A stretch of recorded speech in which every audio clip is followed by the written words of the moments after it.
பாதாளத்தின் அழிவின் தாக்கமா? அது மற்ற லோகங்களையும் தாக்குமே. அதனால் நிச்சயமாக பிரபஞ்சத்திலும் சமநிலையின்மை ஏற்படும். ஆம் கௌரி, அவ்வாறு எண்ணிவிட்டால் அனைத்து லோகங்களுமே அழிந்துவிடும். பாதாளம் போன்றே அனைத்தும் நிர்மூலமாகிவிடும். திதி தன்னுடைய பாதாளத்தையே அழிக்க எண்ணிவிட்டாள்.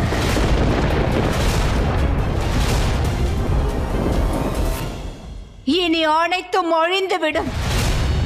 மகாதேவா, மகாகாளி, தாங்கள் என் புதல்வர்களை அழித்துவிட்டு சமநிலை ஏற்படுத்தி விட்டதாக நினைக்கிறீர்களா?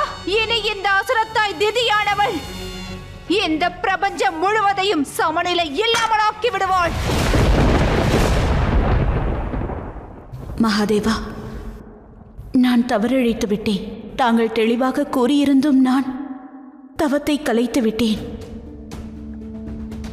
ஆனால் இதற்கு ஏதேனும் உபாயம் இருக்க வேண்டுமே? ஆம் கௌரி, தவத்தை பற்றிய ஓர் புதிய எண்ணம் என்னில் தோன்றியுள்ளது.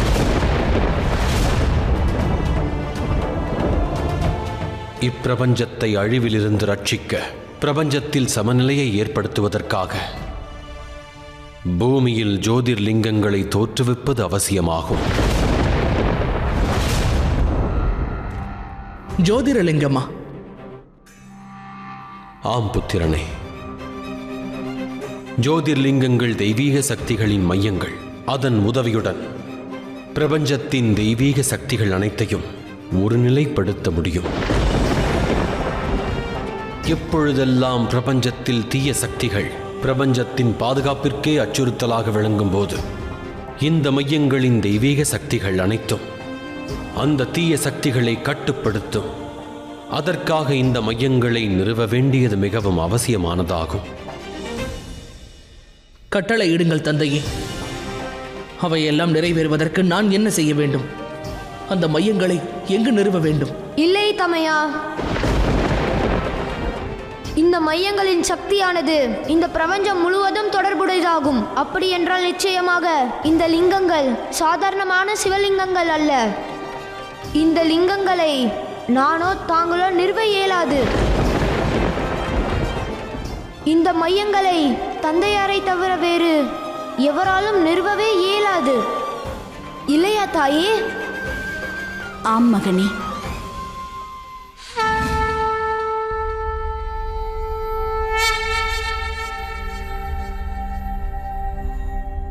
நம்மிடம் இனியும் அதிக நேரம் இல்லை மகாதேவா.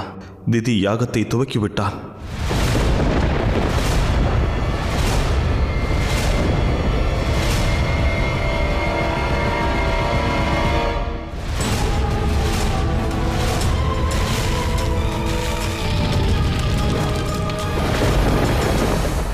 இந்த யாகம் துவங்கியவுடனேயே பிரபஞ்சம் மீது அதன் தாக்கம் ஆரம்பமாகிவிடும். தாயே, இந்த பேரழிவை தடுப்பதற்காக ஜோதிலிங்கங்களை நிறுவ வேண்டும் என்று கூறுகிறீர்கள். ஆனால் இதற்காக நாம் இப்பிரபஞ்சம் முழுவதும் எத்தனை ஜோதிலிங்கங்களை நிறுவ வேண்டும்?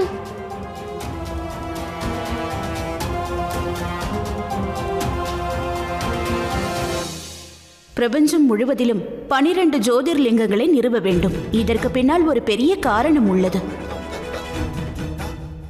என்ன காரணம் தாயே? காரணம் இதுதான் மகனே. பிரபஞ்சத்தில் ஒவ்வொரு உயிரும் 5 பூதங்கள் மற்றும் 7 சக்கரத்தின் வாயிலாகத்தான் வாழ்க்கையில் சமநிலையுடன் விளங்கி வருகிறார்கள். எப்படி 5 பூதங்கள் ஜீவன்களின் படைப்பிற்கு பொறுப்பாக உள்ளதோ அதுபோல் 7 சக்கரங்களும் ஒன்றாக இணைந்து இறைவனின் சக்தியை உடலில் வெளிப்படுத்தி முக்தி மற்றும் ஞானத்தை நோக்கி அழைத்துச் செல்கிறது.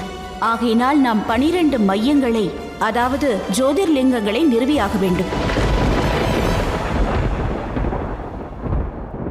ஒருமுறை சக்தி வழங்கி நிறுவச் செய்துவிட்டால் 12 ஜோதிர்லிங்கங்களும் அசுரத்தாய் திதியின் தாக்குதல்களை சமாளித்து பிரபஞ்சத்தை சமநிலைப்படுத்த மிகவும் உறுதுணையாக இருக்கும்.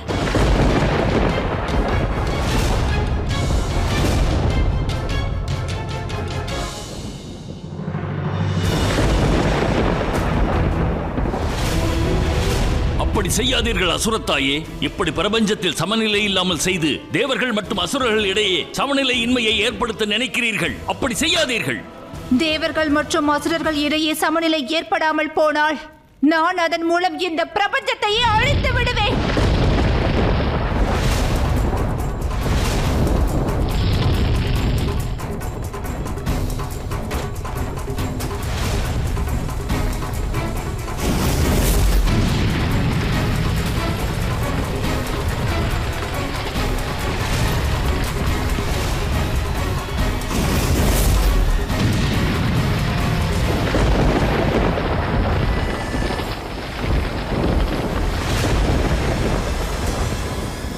மகாதேவா, திதியின் யாகம் முழுமையடைந்து விட்டது. நாம் விரைவாக ஜோதிலிங்கங்களை அமைத்தாக வேண்டும். அசுரத்தாயே, நீங்கள் இப்படி செய்வதால் உங்கள் புதல்வர்களுக்கு பிரச்சனையை ஏற்படுத்துகிறீர்கள். அப்படி செய்யாதீர்கள்.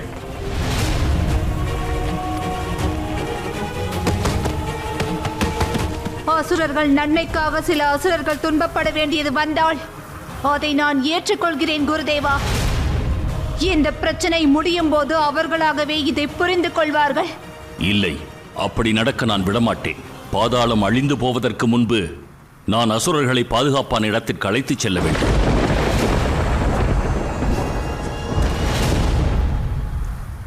இனி சற்று நொடிகள் தான். இந்த சமநிலையின்மையை தடுக்க முயற்சி செய்து பாருங்கள் மகாதேவா. மகாகாளியை பழி வாங்குவதற்காக இப்பொழுது இந்த அசுரத்தாய் திதி இந்த பிரபஞ்சத்தையே அழித்து விட போகிறாள்.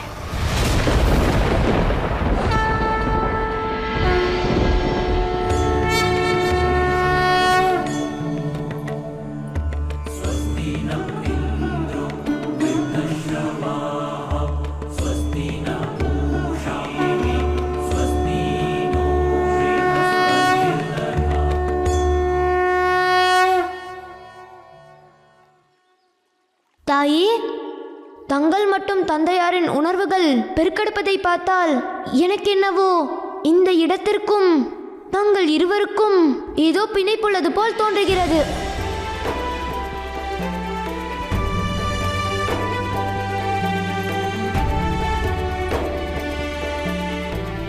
இந்த இடம் மிகவும் சிறப்பு வாய்ந்த இடமாகும். ஏனென்றால் இவ்விடத்தில்தான் மகாதேவர் சந்திரசேகராக வடிவெடுத்தார்.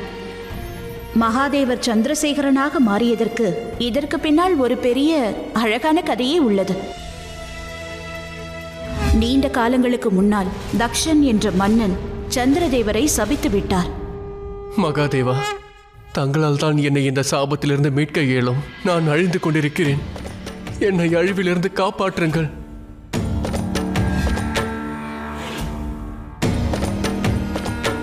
அப்பொழுது சதி தன்னுடைய சகோதரிகளை விதவை கோலத்திலிருந்து காப்பதற்காக என்னை நாடி வந்தாள். மகாதேவா, தாங்கள் இருக்கையில் இந்த அசம்பாவிதம் எப்படி நிகழும்? என் சகோதரிகள் அனைவரும் சந்திரதேவனை மணந்துள்ளனர். சந்திரதேவன் அழிந்து விட்டால் எனது சகோதரிகள் விதவை கோலம் பூண்டு விடுவார்களே. மகாதேவா, விரைவாக ஏதேனும் செய்யுங்கள். சதி, சந்திரதேவனின் சாபம் கர்ம பலன்களில் ஒன்றாகும்.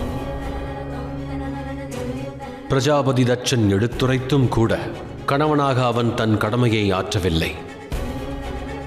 ஆனால் மகாதேவா, ஒருவர் தன்னுடைய தவறை உணர்ந்து விட்டால் அவருக்கு மன்னிப்பு அளிக்கப்பட்டுதானே ஆக வேண்டும். நான் தங்களை வேண்டி கேட்டுக்கொள்கிறேன். தந்தையாரின் சாபத்திலிருந்து தப்பித்துக் கொள்வதற்கு சந்திரதேவருக்கு ஒரு நல்வழியை காட்டுங்கள்.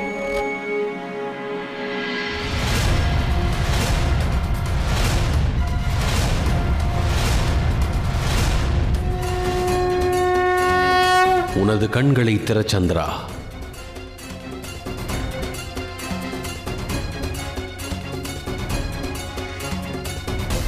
மகாதேவா, வந்து விட்டீர்களா? நான் தன்யனானேன் பிரபு. பிரபு, என்னை இந்த சாபத்திலிருந்து காப்பாற்றுங்கள். வழங்கிய சாபத்தை திரும்பப் பெறுதல் இயலாத காரியம். சாபம் நிச்சயம் பலிக்கும். அப்படி என்றால் என் மரணம் உறுதியாகிவிட்டதா? இல்லை, நான் விழைவதை புரிந்து கொள். நீ புரிந்த தவத்தை கண்டு நான் மெச்சினேன். எனவே இனி நான் உன்னை எனது சிரத்தில் தாங்கப் போவதாக உள்ளேன். எனவே நீ மரணிப்பது சாத்தியமல்ல. ஆனால் இந்த சாபத்தினால் 15 நாட்கள் நீ தேய்ந்து கொண்டே இருப்பாய். தேய்ந்த பிறகு அமாவாசை அன்று இரவே இச்சாபமானது பலிக்கும். அச்சமயத்தை அனைவரும் கிருஷ்ணபட்சம் என்றே அழைப்பர். அமாவாசையின் அடுத்த நாளிலிருந்து 15 நாட்கள் வரை உனக்கு என்னுடைய சடையிலிருந்து சக்தி கிட்டும். அந்த சக்தியானது பூரணமாக உனக்கு கிடைத்தவுடன் அது பௌர்ணமி இரவாக விளங்கும். அச்சமயத்தை அனைவரும் சுக்லபட்சம் என்றே அழைப்பார்கள். அவ்வாறே உனது வாழ்க்கை சக்கரமானது முழுமை பெறும் சந்திரதேவா. நன்றி மகாதேவா. எனக்கு மீண்டும் ஒரு வாய்ப்பளித்ததுக்கு மிக்க நன்றி. எழுந்திரு சந்திரதேவா. மன்னிப்பு வழங்கினால் இழைத்த தவறை மீண்டும் ஆற்றக்கூடாது. அதை நினைவில் கொள்.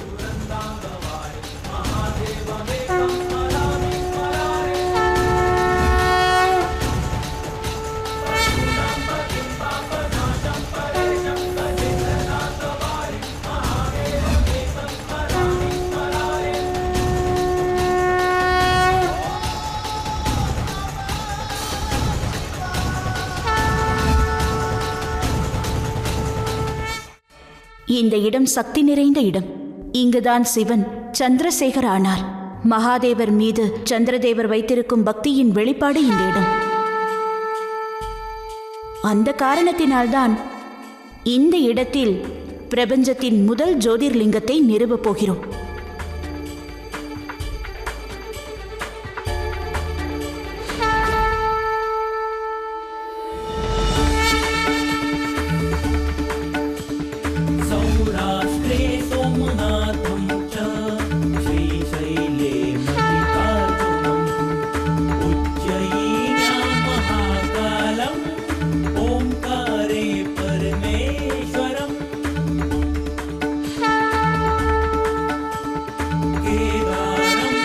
இவ்விடத்தில் சந்திரதேவர், அதாவது சோமதேவரின் உயிரை மகாதேவர் காத்ததால் இந்த ஜோதிலிங்கம் சோமநாதர் என்ற பெயரால் அழைக்கப்படும்.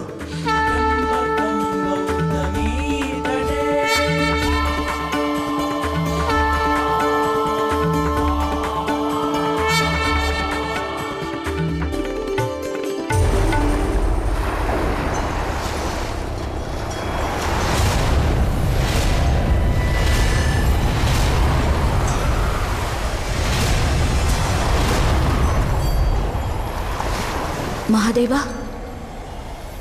பாதாளம் எந்த நேரத்தில் வேண்டுமானாலும் வழியலாம். நாம் உடனடியாக அடுத்த ஜோதிர்லிங்க இருப்பிடத்திற்கு சென்றாக வேண்டும்.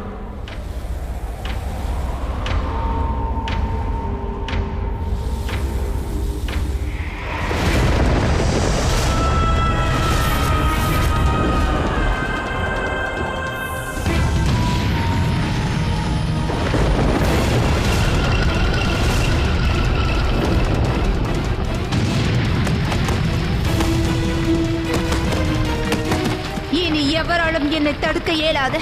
நான் இந்த பிரபஞ்சத்தையே அழித்து விடுவேன். பேரழிவு. வேண்டாம் அசுரத்தாயே.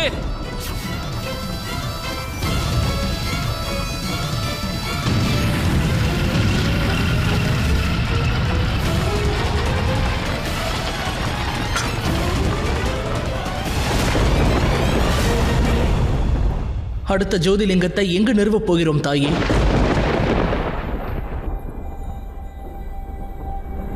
மகனே கார்த்திகேயா, நாம் அடுத்த ஜோதிர்லிங்கத்தை நிறுவப் போகும் இடம் மிகவும் சிறப்பு வாய்ந்ததாகும். ஏனென்றால் அந்த இடமானது உன்னுடன் தொடர்புடையதாகும்.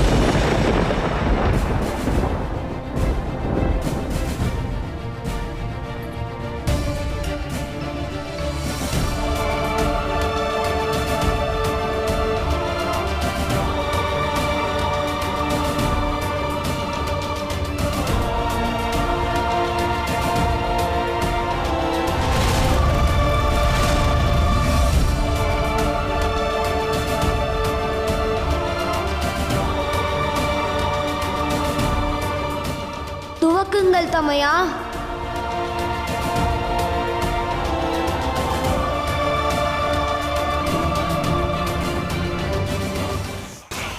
இப்பொழுது புரிந்துவிட்டது. இந்த இடம் புனித தன்மையை இழந்ததற்கு காரணம் நானே ஆவேன். என் தாயுடனே நான் யுத்தம் புரிந்தேன், அதுவும் அந்த தாய் மகாகாளியுடன். இன்றும் இந்த இடத்தில் அந்த தீய சக்தியின் பாதிப்பு உள்ளது. அதை தூய்மைப்படுத்தவே இங்கு ஜோதிலிங்கத்தை நிறுவப் போகிறீர்கள், அப்படித்தானே தாயே?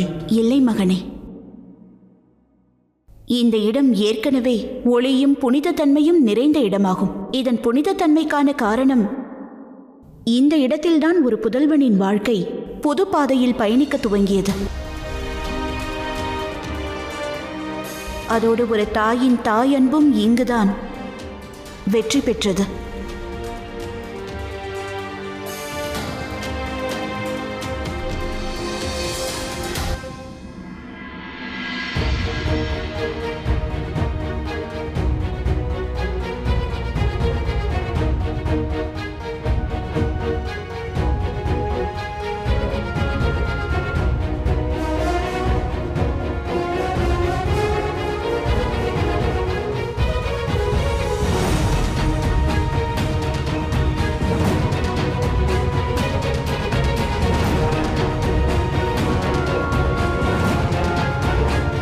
எழுந்திரு முருகா, இந்த பாஷாணத்தை ஜோதிர்லிங்கங்களாக நீ மாற்றுவாயாக.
தாய்மையின் புனிதத்தன்மை இந்த இடத்தையும் ஜோதிலிங்கத்தையும் புனிதப்படுத்துகிறது. அதனால் இந்த ஜோதிலிங்கம் மல்லிகா அர்ஜுனர் என்ற பெயரால் அழைக்கப்படும்.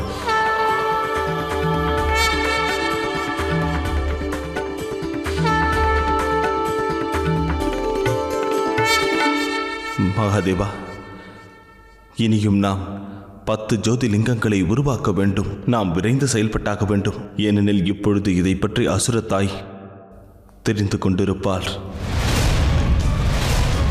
ஏனெனில் அவர் உருவாக்கி கொண்டிருக்கும் பேரழிவிற்கான பரிகாரத்தை நாம் செய்து கொண்டிருக்கிறோம்.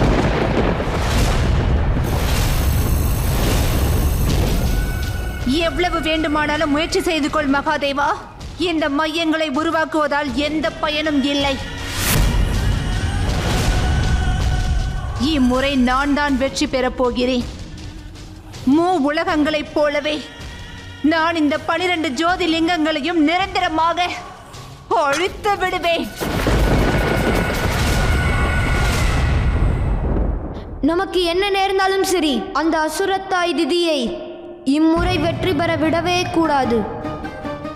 விரைவாக கூறுங்கள் தாயே, அடுத்த லிங்கத்தை எங்கு அமைக்கப் போகிறோம்? அடுத்த ஜோதிர்லிங்கம் மகாகாளிக்கும் மகாகாலனுக்கும் முழுமையாக அர்ப்பணிக்கப்பட்டதாகும்.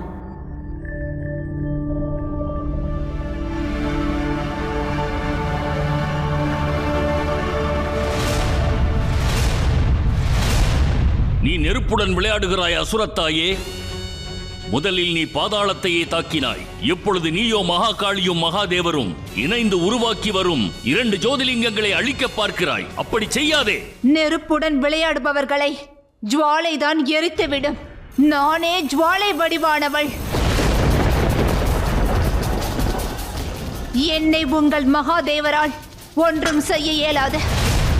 மகாகாளியும் மகாதேவரும் என்ன செய்கிறார்கள் தெரியுமா? அவர்களுக்கான சிதையை தயார் செய்கிறார்கள். இதுவரை இந்த பூலோகத்தை காத்து வந்த ஒளிப்பிளம்புகள் அனைத்தும் ஒழிந்துவிடப் போகின்றது. எப்படி தெரியுமா? எத்தகைய ஒளியாக இருந்தாலும் அதை அழித்துவிடும் வல்லமை படைத்த இருளானது இன்று உதயமாகப் போகிறது. அதை எப்படி என்று காண விரும்புகிறீர்களா?